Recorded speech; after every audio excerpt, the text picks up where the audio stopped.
This is the Alden Report.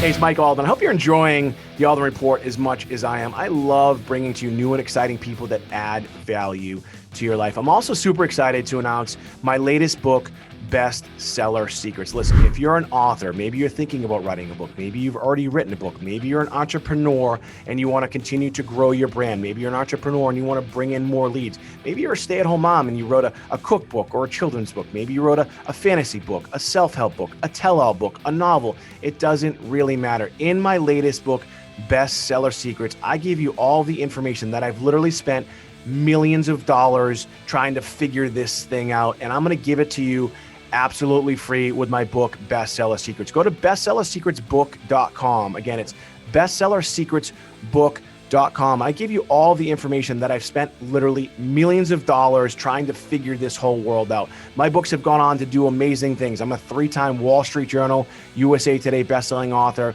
I've hit number 1 on Amazon hundreds of times. My books have been the number 1 book in the world against all books in every category. And I've also done this for other authors. And I'm giving you this information absolutely free. Just go to bestsellersecretsbook.com. You got to pay a small processing fee, but it doesn't really matter, again, because I've spent millions of dollars. And here's the other secret. You can do all this stuff yourself. If you don't have a team, that's okay. If you don't have a lot of time, that's okay. You read the information in my book, again, whether you just started writing a book, whether you've written the book, whether you wrote the book years ago, and you want to kind of resurrect it. In my book, Bestseller Secrets, I show you exactly what you need to do, and I'm giving you the book absolutely free. Go to bestsellersecretsbook.com, download the book, take that information, use it to become a bona fide, legitimate number 1 bestseller. I show you how to become a number 1 bestseller in less than 24 hours. And again, I'm giving you this information for free. Go to bestsellersecretsbook.com. Again, it's bestsellersecretsbook.com. This is the Alden Report. So let's talk about faith a little bit. So I'm not a super religious guy. It's funny. I joke around. I say I was baptized Catholic. My mom converted to Protestant, and I almost married a Jewish girl. And and then when you think about well, the company I used to work at was kind of like taken over by Scientology, but I'm the type of person too where I look at everything and just try and find that silver lining or try and just learn from it. Right. So when Scientology was kind of taking over my old company and all these Scientologists were coming in and I'm meeting with these people and I'm talking to them. And for a lot of people, it just seems like a whacked out thing. But I was like, let me just learn from them and let me just listen to them and just see if there's, some tidbits there. And their faith is just different than traditional Catholicism and Judaism and the Muslim faith. So when we talk about faith in a religious sense, and for those who just are agnostic and they just don't believe in anything, what do you say to those people who don't believe in anything? Like they don't believe there is a higher power, or they just don't believe in the true essence of the word faith, of having faith that things will in fact work out if you do put things in place to kind of make those things happen. Obviously, as a man of faith, I'm extremely biased, right? I'm going to say, I know, I want to hear it. Yeah, that I think that faith is the substance of things hoped for, but it is also the evidence of what we cannot see, right? So faith doesn't come with proof. Otherwise, it isn't faith. And then it allows us to believe in the unseen, to have a belief system in the unknown, and then look at our surrounding worlds and say, although I haven't seen this God or this religious leader, there has to be something responsible for the sun coming up every day and the moon shining every night and the repetition of grass growing and the birds chirping and the water flowing and how is our planet positioned so perfectly that if we were a few miles closer, we would burn to death, and just a few miles away, we would freeze to death. And with all of the different planets, why are we not on Mars or Neptune, but right on Earth, which is the only planet situated perfectly for a variance of temperature. There are a lot of things that I believe prove the fact that there is a higher power and a being that is supreme. In the absence of people who don't like to use the word faith, I like to boil it down for people who may just be tiptoeing in these waters and just say, okay, well, let's just talk about knowledge and wisdom, right? And wisdom, see, well, I'll say it this way: knowledge is knowing that the tomato is a fruit. But wisdom says you don't put the tomato on the fruit salad, right? So you know what it is, but you know where not to put it. And I've learned over my life that they're very, very polarizing conversations. And two of the most difficult ones you can have is the one that regards religion or faith and the one that regards politics. And so what I like to do is, let's step out of those waters, right? And you believe in a being, if you will, that is ruler or creator of the world. I use faith, Mike, to just about do everything. But I also understand, for the person who says that church stuff is too much, the Bible that I read says faith without works is dead. So there is a cognitive intellectual ability that is also necessary in life. And I never want to get to a place where I'm so faithful that I forget to be intellectual, that God actually gave us a brain, one that is supposed to think and to reason and to rationalize and to create. And at its essence, the closer you become creative, the closer you actually become to God, because God was a creator.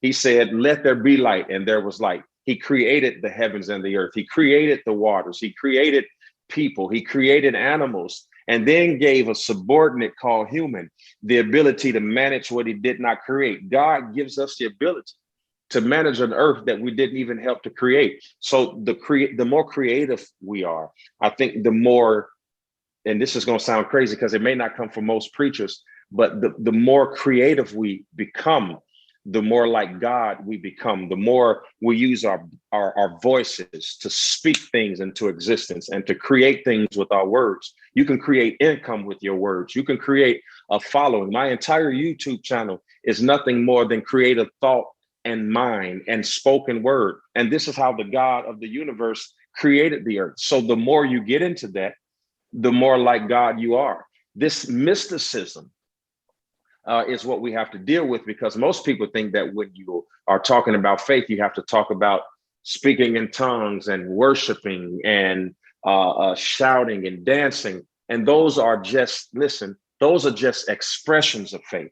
And I denounce any ideology or mindset that would have people to believe that that is actually what faith is, that you can be faithful and a man of faith sitting in your studio behind the microphone with dope sunglasses and a beanie on. 99-cent sunglasses, just 99-cent sunglasses. And I can put on $1,000 suit and a tie, and it doesn't make me any more faithful than you. Right. It does not make me any more of a man of faith than you. It's a matter of the heart. And do you love people? I was asked today in an earlier interview about does our church accept people and of different cultures and creeds and colors and sexual orientation. I looked at the young gentleman on the phone and I said, "Are you human?" And he said, "Yeah." I said, "Well, then you're welcome." And he said, "You know what? I've never heard that, because faith seems to be so polarizing and it divides us. And you got the Protestants and the Catholics and the Baptists and the Church of God in Christ, and you have the Methodists and you have all of that." And I say, but that's all man-made, because nowhere in the Bible did God say he was a Baptist or a Protestant or a Catholic. He was the word flesh, and he became a human. And all he did was tell us to love one another. Right. To love one another. That's faith, loving one another, not just knowing each other, but loving each other and being tolerant of each other and doing the best for people and hoping and sharing and caring. That's the faith, Mike, that I represent. That's the faith that I speak. That's the faith that I preach. And doggone it, that's the faith I believe.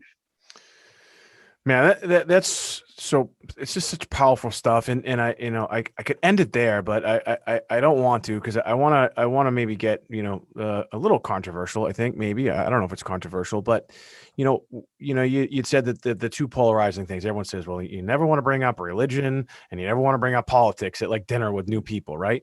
So, and obviously we're, I feel like we're kind of coming out of this political just chaos.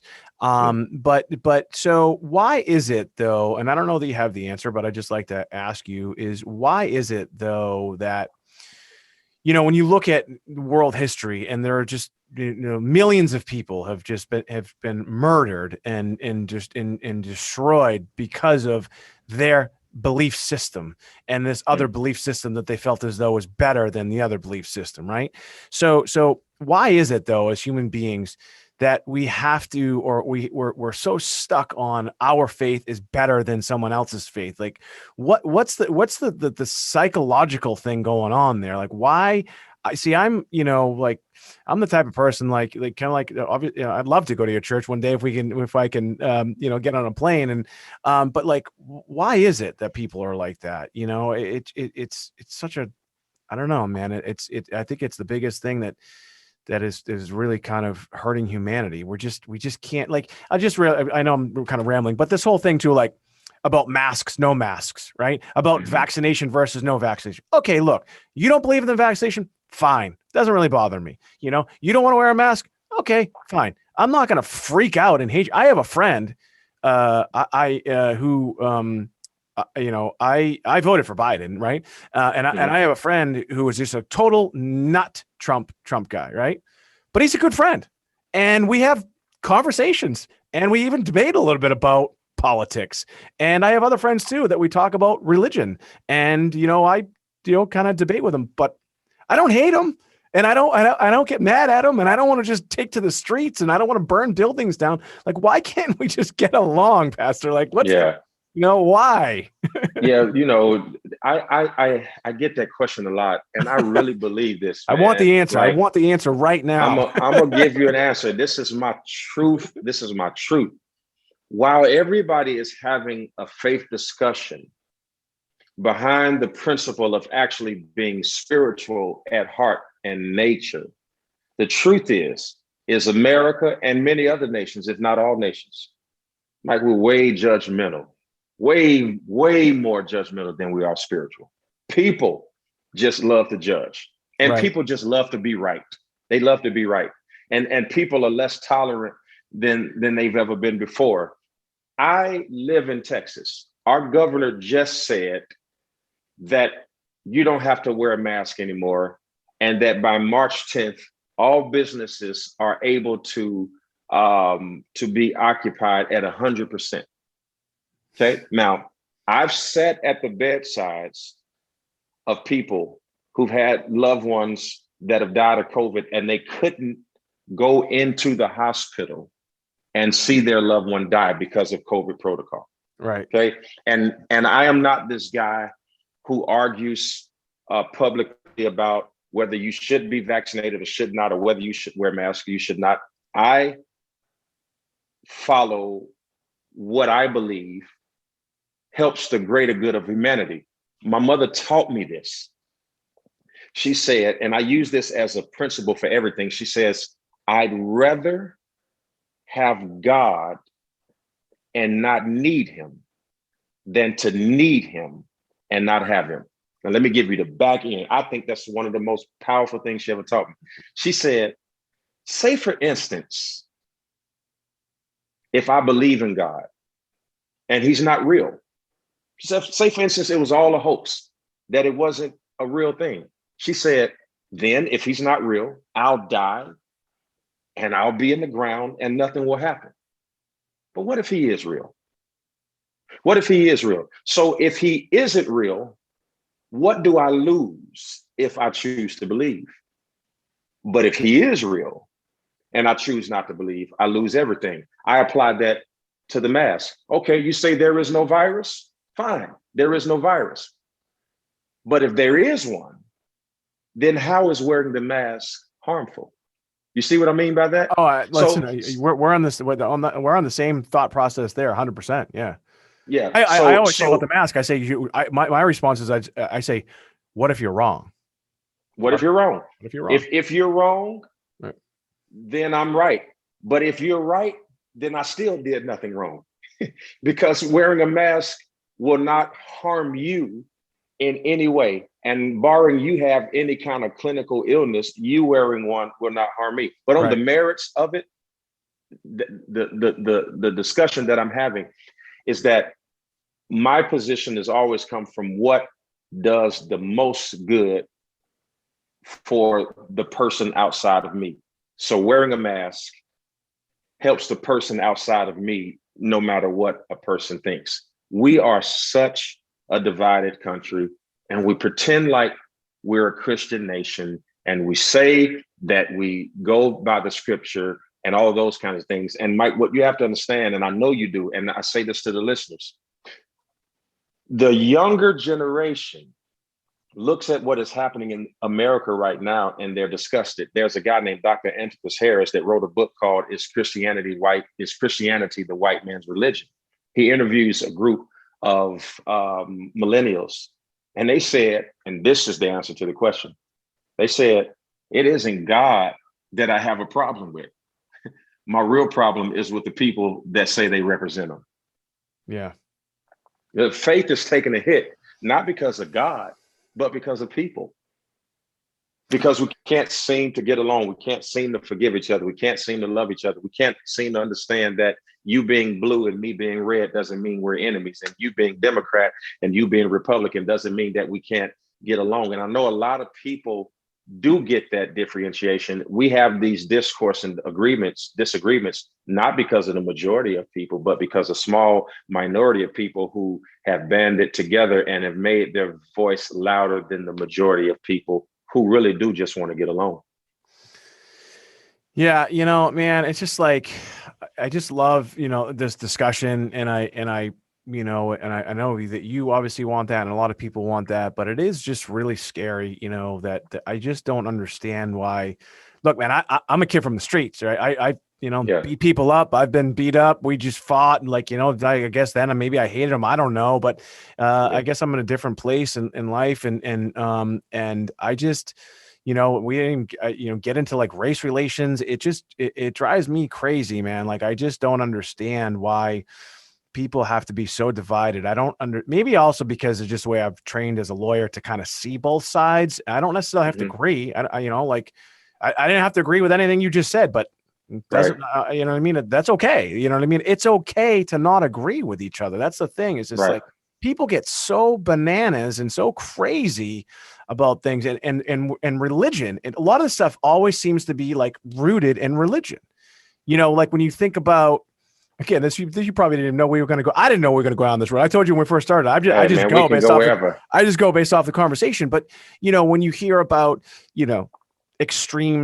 extremists within the Islamic faith, and they're like, everybody who follows that is just a terrorist, and it's like, no, man, like that's not the case. I mean, it's really hard. I think it's really hard for them here because of what happened with 9/11. I think a lot of people are going to have a difficult time getting over that, but it doesn't mean you have to hate somebody who's wearing a hijab or who is practicing that faith.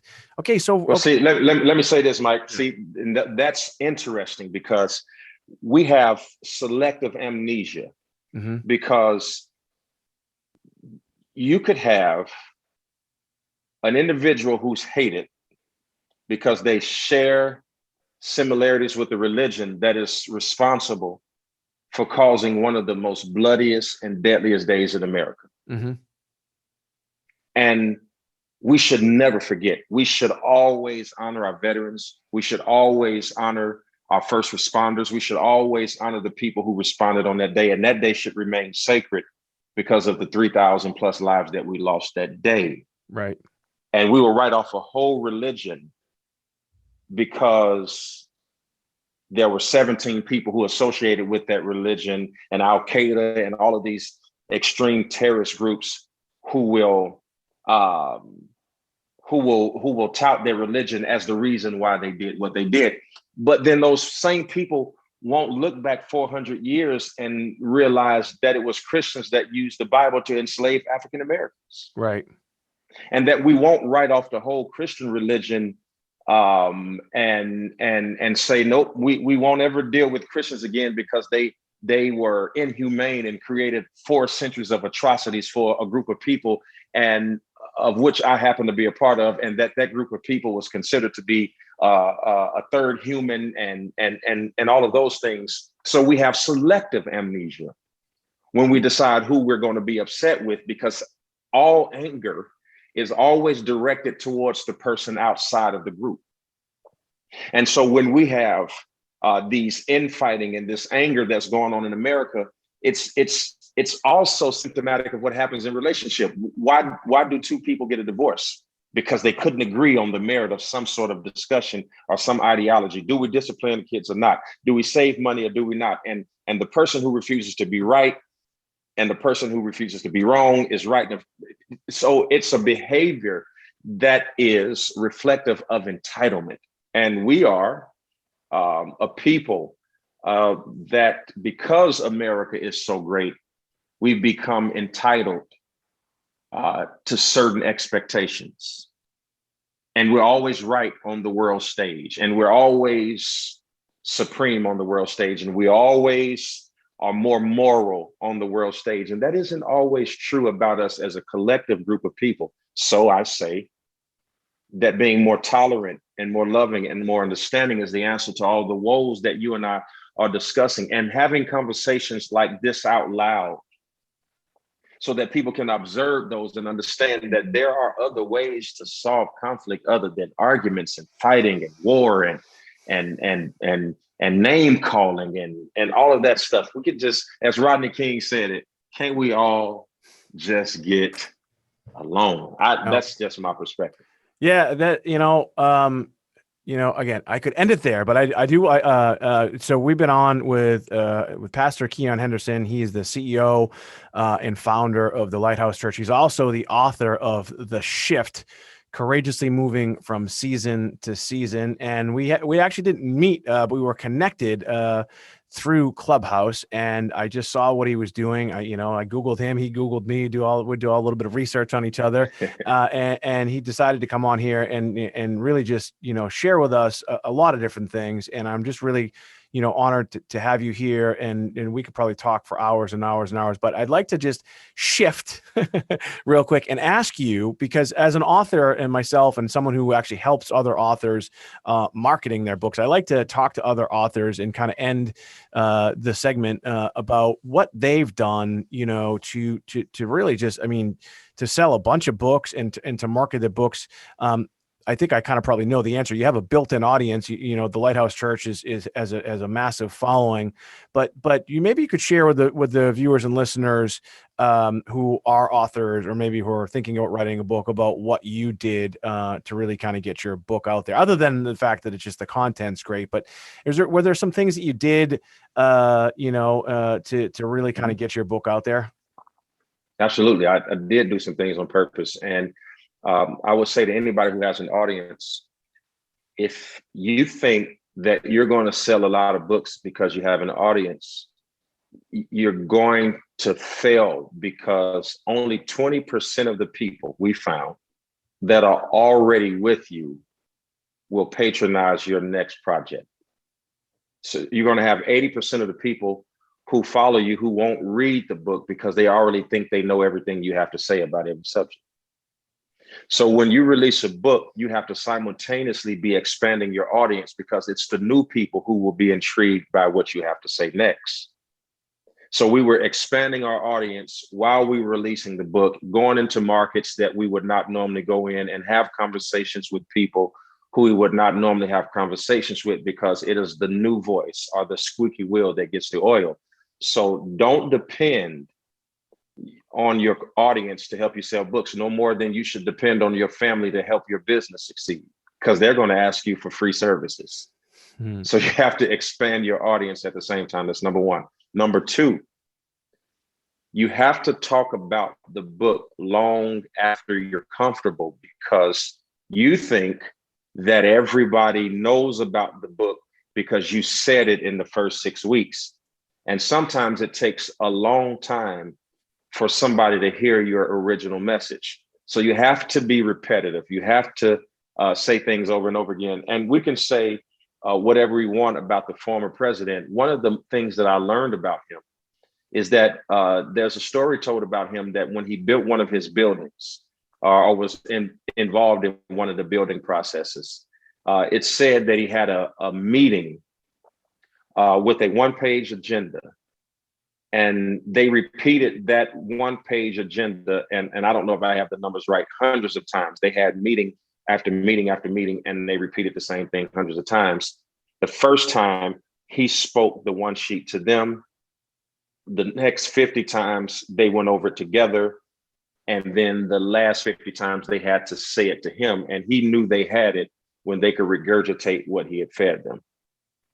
It taught me that in order for a message to get across, you have to be willing to repeat it. You have to be willing to repeat it. It's like people who are, and I know you've had some dealings with this in direct sales, that if you are disheartened by somebody telling you no, then you're never going to succeed. I say that in order to get to one yes, you have to be willing to be told no 10 times. You're going to get one yes for every 10 no's. So you just stay with it. And you take your target number and you say, I want to sell 100,000 books. Then that means you have to be willing for 1 million people to ignore you. Yeah. And how do you get in front of 1 million people? You have to have a strategy to get in front of 10 million, because the other 9 million won't even know that you existed. So I hurry up and get to my no's, because I know the law of averages says that after I get past that 9th no, I've got a yes on the other side of it. That was the strategy that we used. And we did it over and over and over and over and over and over and over, and made it a part of our conversation and dialect over and over again. And, I almost 1,000 views on Amazon. I don't know how that happened. I don't know where they came from. That's amazing to me. And for me, it's not about the book sales. It's about the impact that I have on people's lives. And for me, that's the payment. Yeah, it's amazing what you've done with the book. Thank you again for spending all this time with us. I'm just super blessed to have you here. We're definitely have to break this up into 2 segments, I think. But as we said before we started recording, weren't really sure where we're going to go with this. But the information that you've given us has just really been awesome. I'm inspired by you. I love what you're doing. And again, when COVID does kind of cool down and I am able to travel, I'd love to come out and see you. Love to come out and see your church. We've been on with Pastor Keion Henderson. He is the founder and CEO of the Lighthouse Church. He's also the author of The Shift: Courageously Moving from Season to Season. Here it is right here for those of you who are watching this right now. It's available everywhere. You can also just go right to his website, Pastor Keion, Keion.com. He's also on Instagram, Pastor Keion. You just Google him. You just Google the church. He's a man of faith, but he's also a real person. He's a real guy. He gave us real answers. And this is why I love having people like Pastor Keion on the Alden Report, giving us real information that can help us in all walks of life, whether it's business, whether it's your personal life. And even the last thing he just gave us about, how he marketed his book, the strategy that he just gave us can work for anything in any business. Because the law of numbers just makes sense, right? And so again, I want to thank you so much for being here. My name is Michael Alden. That is Pastor Keion Henderson, and we'll see you soon.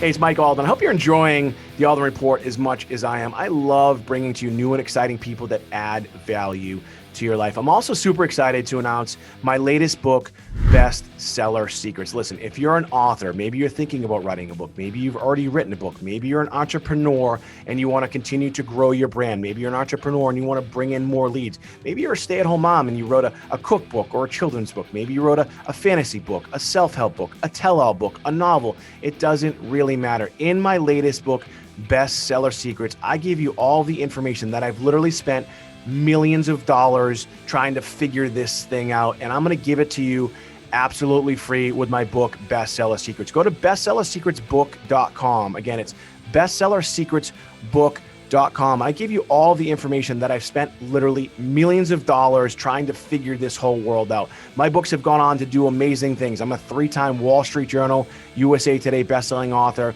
I've hit #1 on Amazon hundreds of times. My books have been the #1 book in the world against all books in every category. And I've also done this for other authors. And I'm giving you this information absolutely free. Just go to bestsellersecretsbook.com. You got to pay a small processing fee, but it doesn't really matter, again, because I've spent millions of dollars. And here's the other secret. You can do all this stuff yourself. If you don't have a team, that's okay. If you don't have a lot of time, that's okay. You read the information in my book, again, whether you just started writing a book, whether you've written the book, whether you wrote the book years ago, and you want to kind of resurrect it. In my book, Bestseller Secrets, I show you exactly what you need to do, and I'm giving you the book absolutely free. Go to bestsellersecretsbook.com, download the book, take that information, use it to become a bona fide, legitimate #1 bestseller. I show you how to become a #1 bestseller in less than 24 hours. And again, I'm giving you this information for free. Go to bestsellersecretsbook.com. Again, it's bestsellersecretsbook.com.